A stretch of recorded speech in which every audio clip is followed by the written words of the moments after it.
Good evening and welcome to the Evening Review. My name is Sukhana Klache, and today in studio we have Rirua Komeheke.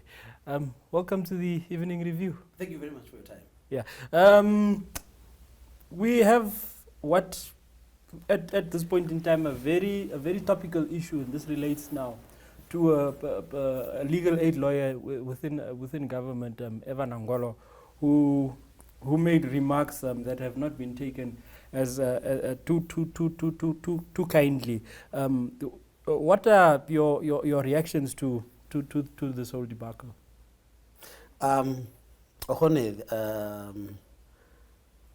I completely do not want to talk as if I'm representing the people directly offended. Number one. Number two, I would want to not necessarily play the devil's advocate, but I would like us to distract ourselves from the discourse now. So let me go back to the topic, the discussion at hand on social media, and also alert that it is on social media, and it is with the people who have heard what NBC or the other radios have reported on, or the digital, media that has reported on, which I'm saying that because I want to post it and say, perhaps 1.5 million people who have access to this media have seen or heard what she said, or have read what she said, or have heard what they say she said. Eva Nangolo, Yes. a counsel, if you asked me, having in the back of my mind what we have done as elders, which were completely off the mark, I would want to beg, plead to the people directly offended, to twist it and start looking at Eva as a little child shouting Valka from her parents' windows to the neighbors, and go around, go to the gate, press the button, see if the neighbors will open. As elders, let's go and talk to the elders about what this child have screamed as Valka.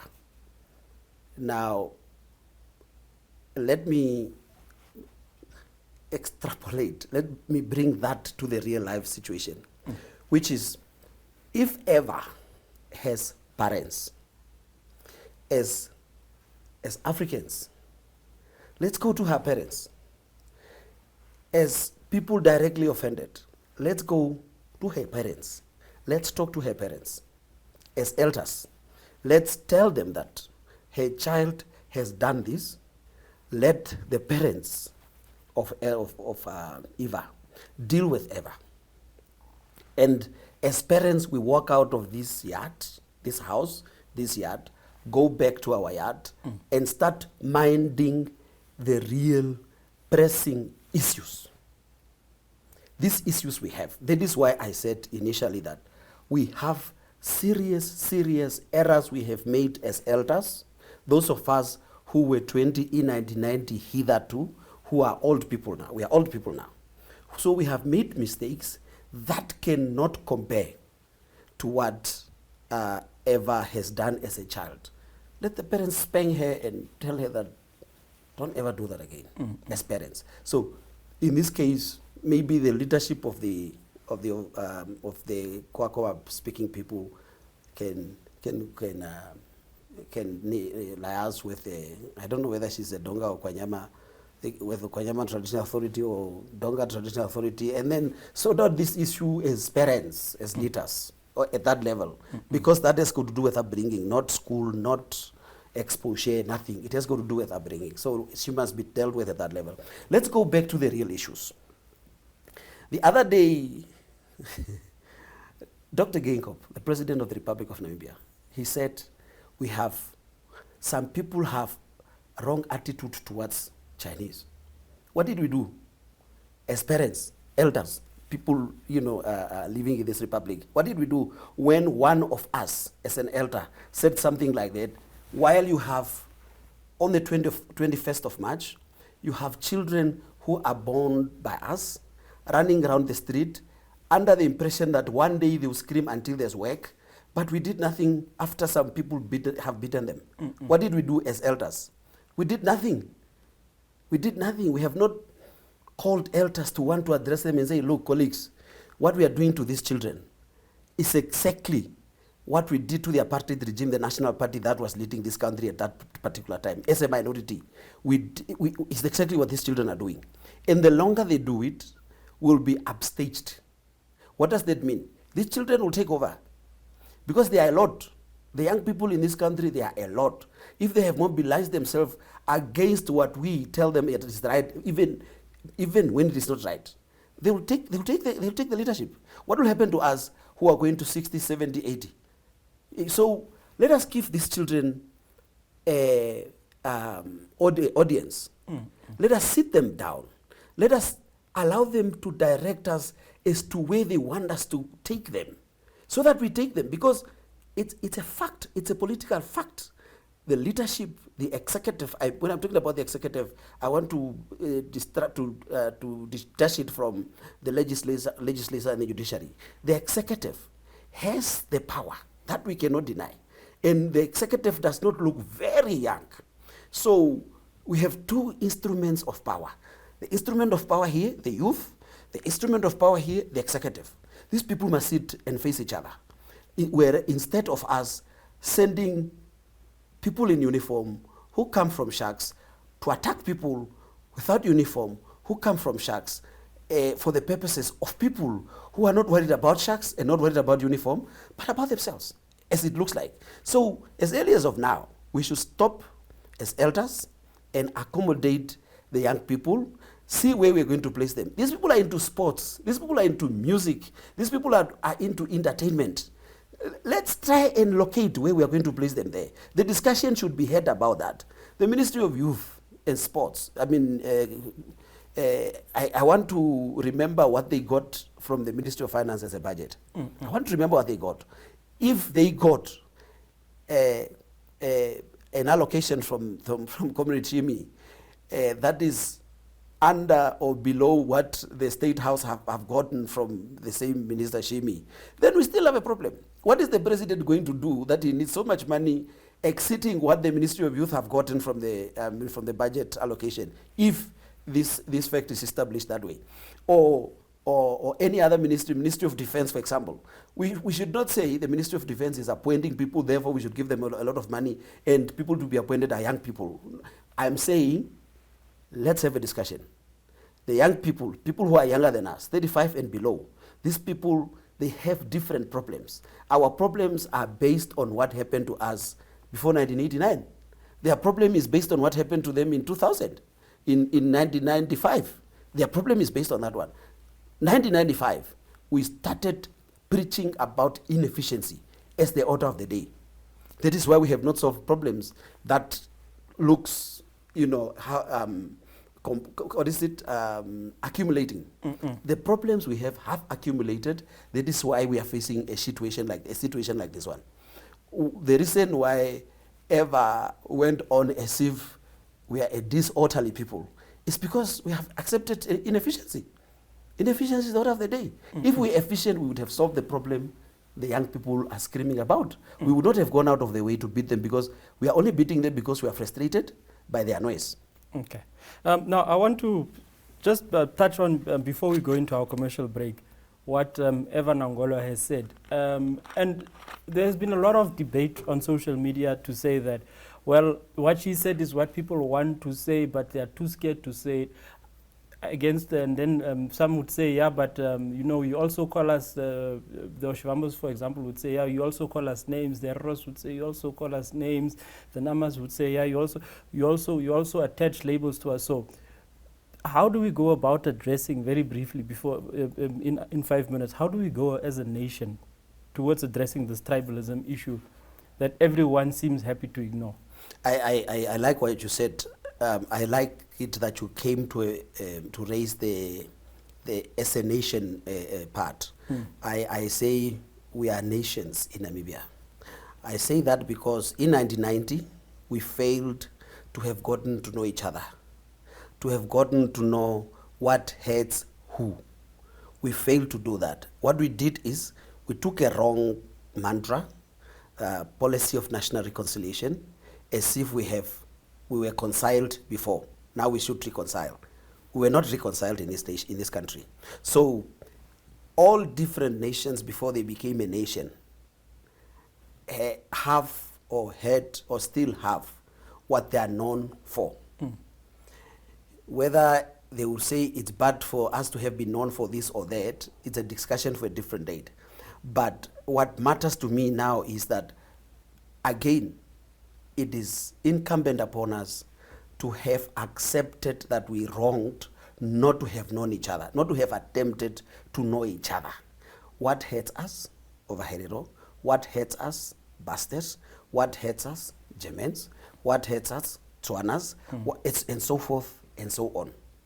Because if we have mastered to know each other, that we've mastered that part, that we know each other, no one would have said it beyond 1995, because we would have finished it within the space, the first 5 years of nationhood.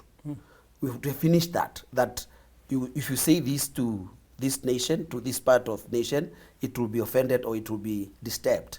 We would have done that part within the first 5 years of becoming a republic.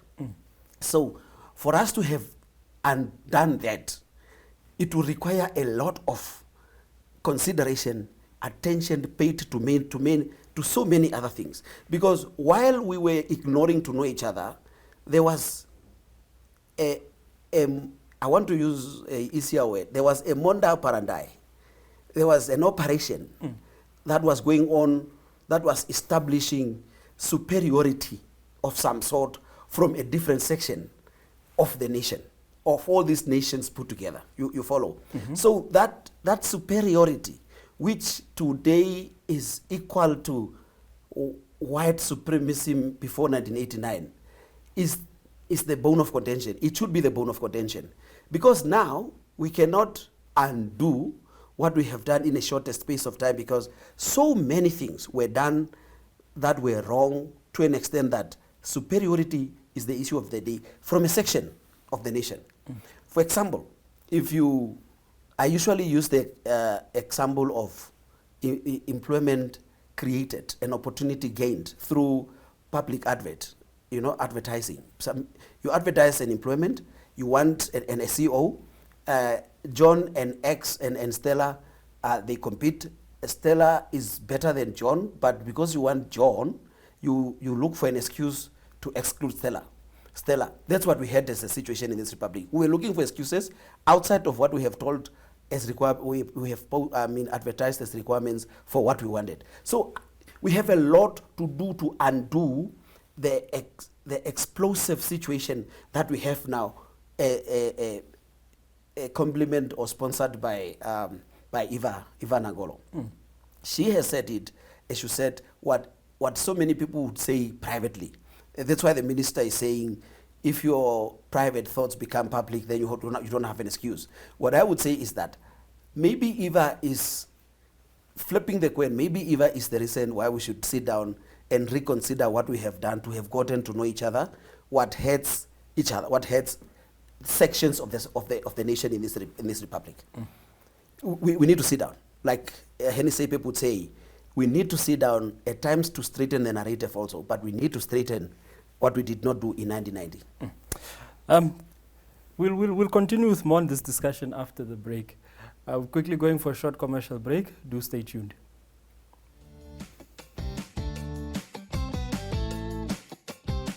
The My.NA Cars Show provides viewers with the best in-class cars content, engaging interviews, as well as a showcase of the latest cars-related news, products, and services. If you would like to feature your brand or campaign on this platform, contact My.NA at synergy.com.na. My.NA Cars, more than just a ride.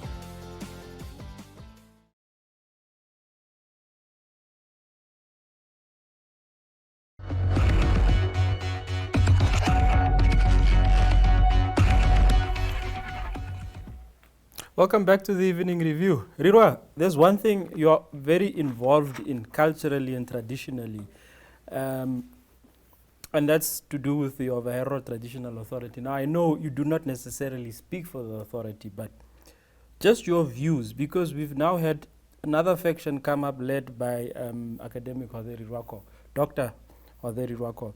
You know, what is your view to this new or to this other faction, if I may call it that?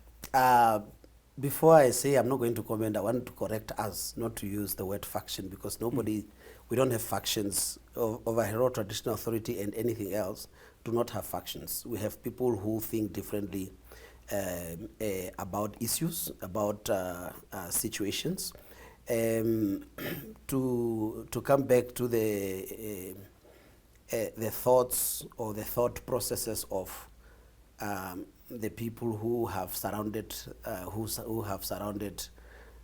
Dr. Ovaherero, who's called a paramount chief by the people who have surrounded him.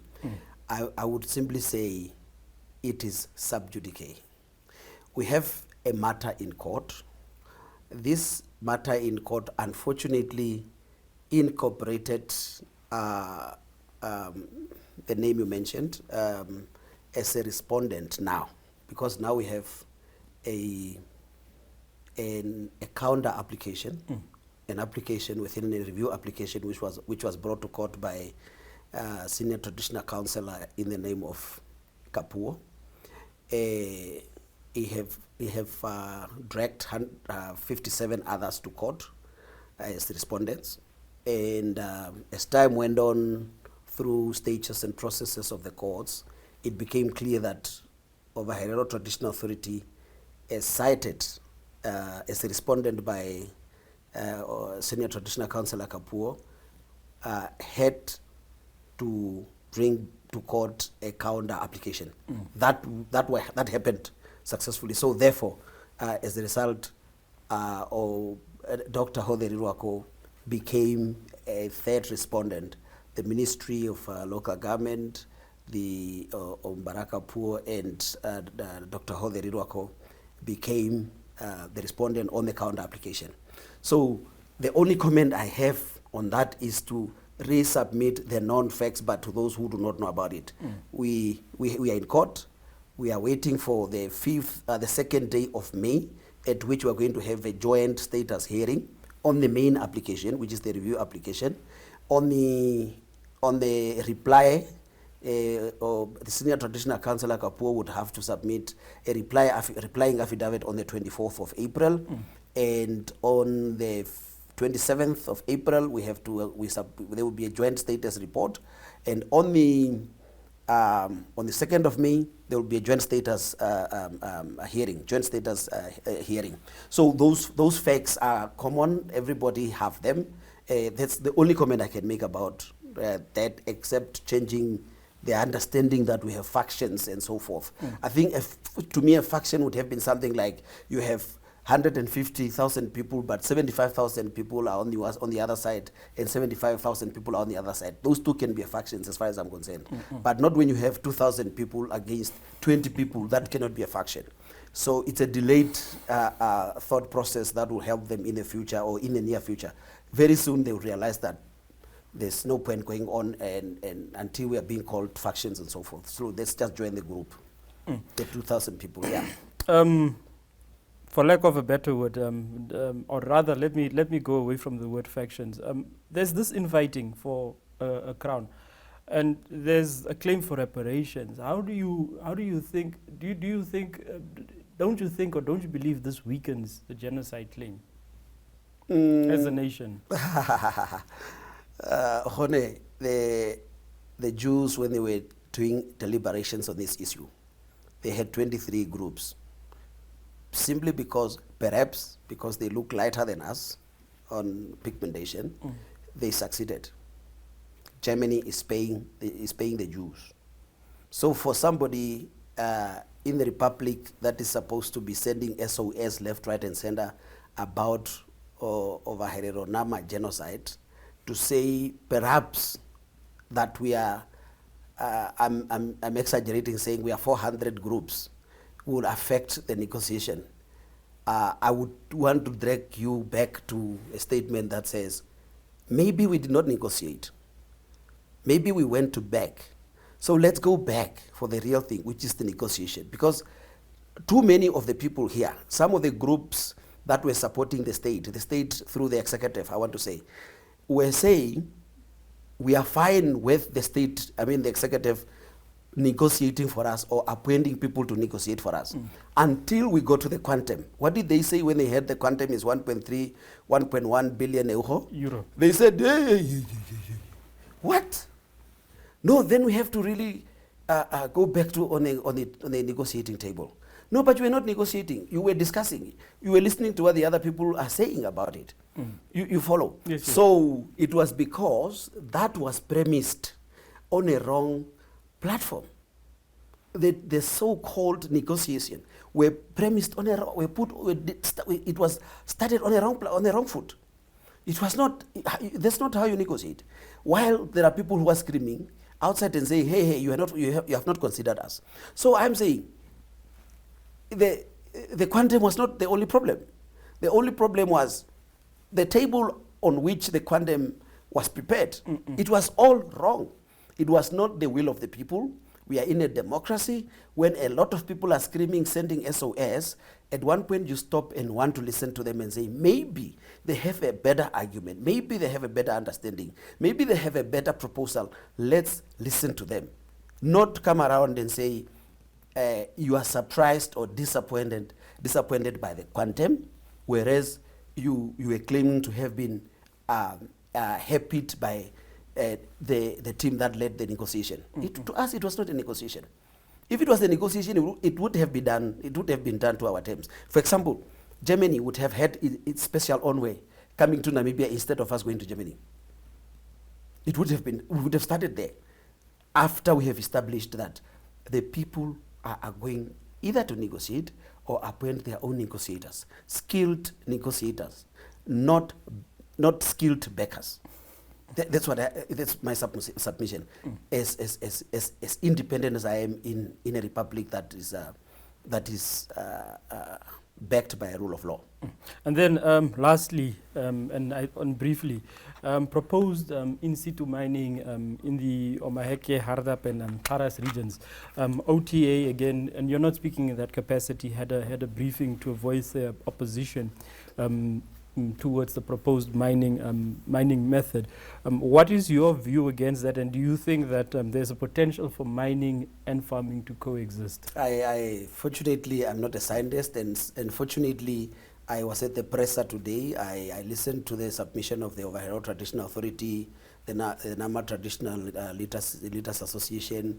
I've listened to them. You see, people who want to sophisticate things, should not include me into this sophistication. I'm not a sophisticated person. I understand things simply, and my position on the mining in the East is based on the rule of law that I just mentioned, because now the last part of what I said and what you are asking now is co-joint, because the people are saying no. So now you don't have to be scientific about it, you don't have to be financial about it, you don't have to be historic about it, you don't have to be political about it. The people are saying no. Is the NO not clear visibly? Is the O upside down on the no, or what is it that you don't get? The people are saying no. So why are you saying we are creating employment? But we are saying no. Create employment with something else. If you want uranium, go to Rosing. I think Rosing is not mining everything. You can join Rosing and buy shares in Rosing and get to deal with what's named there, because there's no problem. Yeah, Rosing uranium, there's no problem. Russia can join forces. The company from Russia can join forces with the company from China and do the uranium thing there. The people in the East, they are unambiguous, they are equivocal, they are determined, they are saying no. Well, what are we supposed to do? Are we supposed to go to State House, ask the head of the executive to help us to scream louder? or what is required from us. The people are saying no. The people from the East are saying no. Let's listen to them. Let's find other ways how to enrich the prospective investors who want to use in situ. Let's find other ways to enrich them, because they want to be rich. They want to put their money and get their money back as investors. So let's find something else for them, but not what the people are saying no about. The people are saying no. So I'm saying I'm not a sophisticated person. I'm easy like a Sunday morning. If the people are saying no, we should listen to them.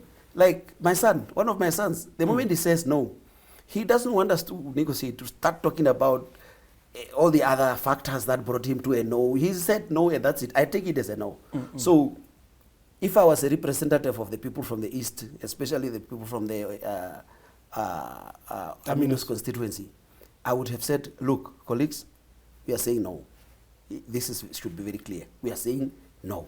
So let's just keep to that no. Let's look for other means and ways how to enrich the Russians, because maybe we owe them something that, because as I mentioned the past of some people who are young now is started in 1995. Our past started in 1989, in 1979, in 1969. So maybe in the past we have done something that clearly indicates that we owe Russians something. So to pay them, let's find something else. Not the in-situ mining. As clear as that. It's Panasonic clear, colleagues. Thank you for joining us on the Evening Review. No, I'm indebted.